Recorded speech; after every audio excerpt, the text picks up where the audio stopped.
তেখেতে মোৰ বিৰুদ্ধে এই গাড়ীৰ বিষয়ে কিবা এটা মানে নিউজ কৰিছে। এইটো 28 তাৰিখৰ ঘটনা। তো আজি বহুত দিন হ'ল, আজি 4 তাৰিখ হয়। তো তেনেকুৱা ধৰণৰ মানে তেখেতে যিবোৰ মানে যুক্তি দেখাইছে যে তেওঁ বিজেপিৰ কাৰ্যকৰ্তা, তেওঁৰ পিছত মই যিখিনি মানুহ দেখা পাইছোঁ এটাও বিজেপি কাৰ্যকৰ্তা নহয়। আৰু তেওঁ এইবাৰ বিজেপিৰ হৈ কাম কৰা নাই। তেওঁ বিজেপিত আছিল 10 বছৰ, বিজেপিয়ে তেওঁক ইমানখিনি দিছে। আৰু সেই মানে টিকেট নোপোৱাৰ লগে লগে সিহঁতে মানে কেনেধৰণৰ বিজেপি মই ধৰিব পৰা নাই। তেওঁ মানে বিজেপিৰ হৈ কাম নকৰি তেখেতে তেওঁৰ যিটো চিৰশত্ৰু আছিল, তেওঁ একদিন কৈছিলে যে তেওঁক বোলে কিডনেপ কৰিছিল ৰবীন বালা বিশ্বাস। সেই ৰবীন বালা বিশ্বাসৰ হৈ কিনে এইবাৰ ভোট দিবলৈ কৈছে। আৰু এটা মানে খুব মানে ভাল কথা যে তেওঁৰ ভাইটি উত্তম দাস এইবাৰ কেণ্ডিডেট আছিলে, নিজৰ ভাইক তেখেতে মানে নিজৰ ভাইটিক ছাপোৰ্ট কৰা নাছিলে। তেওঁৰ কিডনেপাৰ যিজন আছিলে সেই কিডনেপাৰজনক ছাপোৰ্ট কৰিলে আৰু ট্ৰেক্টৰৰ ছবিত ভোট দিব দিলে। আৰু তেওঁৰ লগত পিছফালে যিখিনি মানুহ আছে গোটেইখিনি সেই ট্ৰেক্টৰৰ ছবিৰ ছাপোৰ্টাৰ হয়। তো তেখেতে বিজেপিৰ কাৰ্যকৰ্তা বুলি কৈছে, কিন্তু দেখাত মানে হেৰি মানে কথাত বিজেপি, কিন্তু সেই তেওঁৰ চৰিত্ৰ, তেওঁৰ কাম গোটেইখিনি তেওঁ UPPLৰ কাম কৰি আছিলে। হয়, যোৱা 2021-22 বৰ্ষৰ গুডউইল আঁচনিৰ এটা কাম মই কৰিছিলোঁ। তেতিয়া ধৰ্মনাৰায়ণ দাস EM আছিলে আৰু EMে মোক কামখিনি কৰিবলৈ দিছিলে, EM ডাঙৰীয়ে কৰিবলৈ দিছিলে।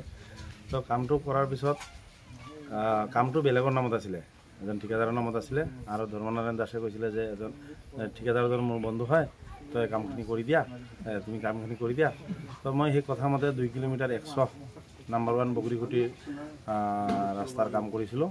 আৰু কামটো মই সেইমতে কথামতে মই সম্পূৰ্ণ কৰিলোঁ।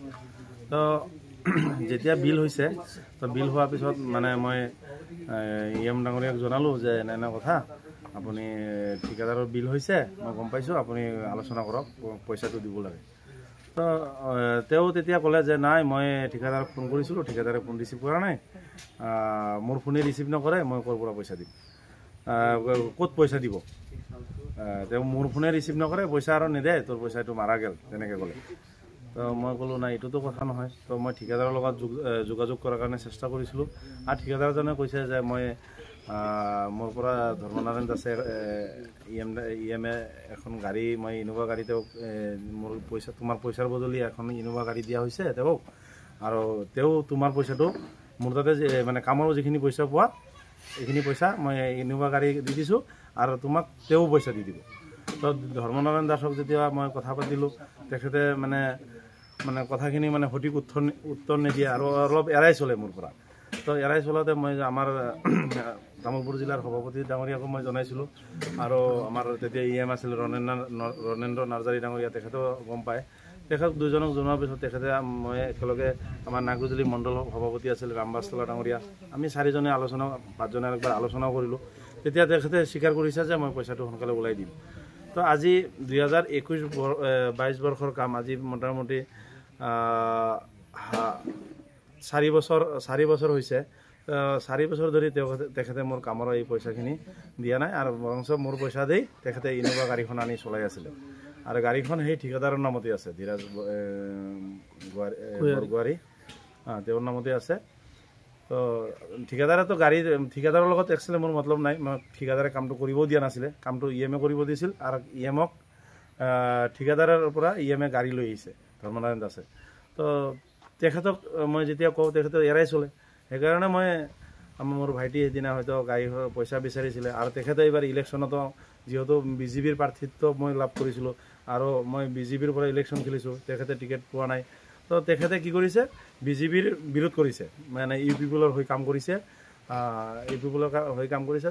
সেইকাৰণে মানে মোৰ যিহেতু পইচা পাওঁ, সেই পইচাৰ বদলি গাড়ীখন মানে যিহেতু তেওঁৰ নামত নায়েই গাড়ীখন দি যোৱা, যিহেতু ঠিকাদাৰে দিছে গাড়ীখন তোমাক, গাড়ীখন থৈ যোৱা। তো তেনেকৈ অলপ হেৰি কৰাৰ পিছত আৰু গাড়ীখন ধৰাৰ আগতে আমি আৰক্ষীৰ লগত যোগাযোগ কৰিছিলোঁ, আৰু লিখিতভাৱে আৰক্ষীক দিছিলোঁ। আৰু আৰক্ষীক জনোৱাৰ পিছত গাড়ীখন আমি নাগজুলি বজাৰত পাইছোঁ। পোৱাৰ পিছত আৰক্ষীক খবৰ দি কিনে আৰক্ষীক চমজাই দিয়া হৈছে গাড়ীখন। মই গাড়ীখন নিজে ধৰা নাই, আৰক্ষীক চমজাই দিয়া হৈছে। মই এনেকুৱা ধৰণৰ কোনো কাম মোৰ বোধেৰে মই কোনো বেয়া কাম কৰা নাই। আৰু তেখেতে নিজে যিটো স্বীকাৰ কৰিছিলে যে মোৰ কিডনেপাৰ ৰবীন বালা বিশ্বাস, আজি ৰবীন বালা বিশ্বাসৰ হৈ তেওঁ কাম কৰি আছে। তেওঁ চাওক 10 বছৰৰ কাৰ্যকালত আমি চৰকাৰৰ অসম চৰকাৰৰ এটা আঁচনি আছে অমৃত সৰোবৰ। অমৃত সৰোবৰ আপোনালোকে সকলোৱে গম পায়, 25 লাখ টকাৰ এটা আঁচনি ব্লকৰ পৰা মানে এখন গাঁৱত এটা মানে পুখুৰী মানে অমৃত সৰোবৰ বুলি এটা পুখুৰী দিয়ে আৰু সেই গাঁৱৰ মানুহে তাতে মাছ এৰিব আৰু গাঁৱৰ মানুহে সেই পুখুৰীখন লালন পালন কৰি কেনে মাছ বিক্ৰী কৰিব। তেনেকুৱা ধৰণৰ এটা মানে আঁচনি আছিলে অমৃত সৰোবৰ। মই আমাৰ যিটো বিমলানগৰৰ গাঁৱৰ যিটো অমৃত সৰোবৰ আঁচনি আছে, সেই অমৃত সৰোবৰ আঁচনিটো হৈছে আমাৰ ডাঙৰীয়াৰ এটা টংচি নামৰ ৰিজৰ্ট আছে। এই টংচি নামৰ ৰিজৰ্টত আৰু সেই টংচি নামৰ ৰিজৰ্টত যিখিনি ৰিজৰ্টৰ মানে ঘৰ আছে গ্লাছৰ ঘৰ, সেই অমৃত সৰোবৰ আঁচনিৰ ওপৰত মানে মই দেখা পাইছোঁ। মানে অমৃত সৰোবৰ আঁচনিত সেই টংচি নামৰ যিটো ৰিজৰ্ট, এই ৰিজৰ্টৰ যিখিনি মানে আমাৰ হোমষ্টে আছে, এই হোমষ্টেখিনি বনাইছে আৰু তাৰে মাছখিনি তেখেতে যোৱা বছৰ আমাৰ পাৰ্টিৰ কাৰ্যকৰ্তাৰ ওচৰতে বিক্ৰী কৰিছে, আমাৰ বিজেপিৰ কাৰ্যকৰ্তাৰ ওচৰত বিক্ৰী কৰে। তেখেতে ৰাইজৰ যিটো মানে পুখুৰী, ৰাইজৰ যিটো চৰকাৰৰ আঁচনিৰ দি এজন চৰকাৰী EM হৈ এজন গভমেণ্ট যিহেতু জনপ্ৰতিনিধি হৈ কিনে তেখেতে কেনেকৈ ৰাজহুৱা সম্পত্তি এটা নিজৰ ব্যক্তিগত হিচাপে মানে ব্যৱহাৰ কৰিব পাৰে। আৰু কথা হ'ল তেখেতে এই পুখুৰীৰ মাটিটো আৰু তাতে এজন দুখীয়া মানুহ আছে, এই ওচৰতে তেওঁৰ টংচিৰ ওচৰত এজন দুখীয়া মানুহ আছে, তেওঁৰ অৱস্থা খুবেই বেয়া। মানে তেখেতক আপোনালোকে কেতিয়াবা তেখেতক যিহেতু মই আজি আপোনালোকৰ কথাখিনি যুক্তিটো দাঙি ধৰিছোঁ বা মই তথ্যখিনি দিছোঁ, আপোনালোকে তেখেতক হয়তো নিউজ কৰিব। সেই মানুহজনক কিমানখিনি অত্যাচাৰ কৰে এই EM জনে, মানে ৰাতি হ'লে শিল মাৰে আৰু তেখেতৰ মাটিতে সেই অমৃত সৰোবৰ জোৰ জবস্তি পাতিছে, টংচি নামৰ ৰিজৰ্টটো জোৰ জবস্তি পাতিছে আৰু সেই মানুহজনক তেখেতে ৰাতি শিল মাৰে, দিনত শিল মাৰে। মই বহুতবাৰ সেই মানুহজনৰ লগত কথা পাতিছোঁ, তেখেতে কৈছে যে আমাক অত্যাচাৰ কৰি আছে ইয়াৰ পৰা খেদিবৰ কাৰণে। আৰু অমৃত সৰোবৰৰ যিটো পুখুৰী, সেই পুখুৰীটো এই একদম দুখীয়া মানুহ যেজন আছে, এই দুখীয়া মানুহৰ মাটিত আছে। ব্যৱস্থা আইনটো চবৰৰ কাৰণে সমান হয়, আইনী ব্যৱস্থা তেখেতে ল'ব পাৰে। আৰু এটা কথা চাওক, আইনী ব্যৱস্থা ময়ো ল'ব পাৰোঁ, যিহেতু মই তেওঁৰ তাতে পইচা পাওঁ। তেখেতে যেতিয়া মানে MCLA বা EM আছিলে, তেওঁৰ ইমান মানে সমষ্টিত ইমান দাদাগিৰি আছিলে যে মোৰ দৰে মানুহ এজনক, আমাৰ দৰে সাধাৰণ মানুহক ঠগাই কিনে মানে কাম কৰিব দি কামৰ পইচাখিনি তেওঁ বেলেগৰ পৰা গাড়ী আনি কিনে তেওঁ দাদাগিৰিত চলিছিলে। তো মানুহৰ দাদাগিৰি সদায় সমান নাথাকে। মানে তেওঁৰ যিখিনি দাদাগিৰি, তেওঁ MCLA EM থকাৰ সময়ত তেওঁ নিজৰ গাঁৱতে বয়সস্থ মানুহ মানে অত্যাচাৰ কৰিছিলে। আপোনালোকৰ মই নিউজত পাইছোঁ, কেছ হৈছিলে। তেওঁৰ তেনেকুৱা ধৰণৰ বহুত ঘটনা আছে। তেখেতে নিজকে বহুত জ্ঞানী বুলি বুজায়, তেখেতে নিজকে ডক্টৰ ডিগ্ৰী বুলি বুজায়, মানে ভুৱা প্ৰচাৰ চলাই আছে, মোৰ বিৰুদ্ধে কিছুমান প্ৰচাৰ চলাই আছে। তো মই এটা কথাই কওঁ, তেওঁৰ বিৰুদ্ধে এনেকুৱা ধৰণৰ বহুত কেছ আছে। তেওঁ নিজৰ গাঁৱৰ এজন বয়সস্থ মানুহক মাৰি একবাৰ ইয়াৰ নিউজো হৈছিলে, কেছ হৈছিলে, আপোনালোকে সকলোৱে গম পায়।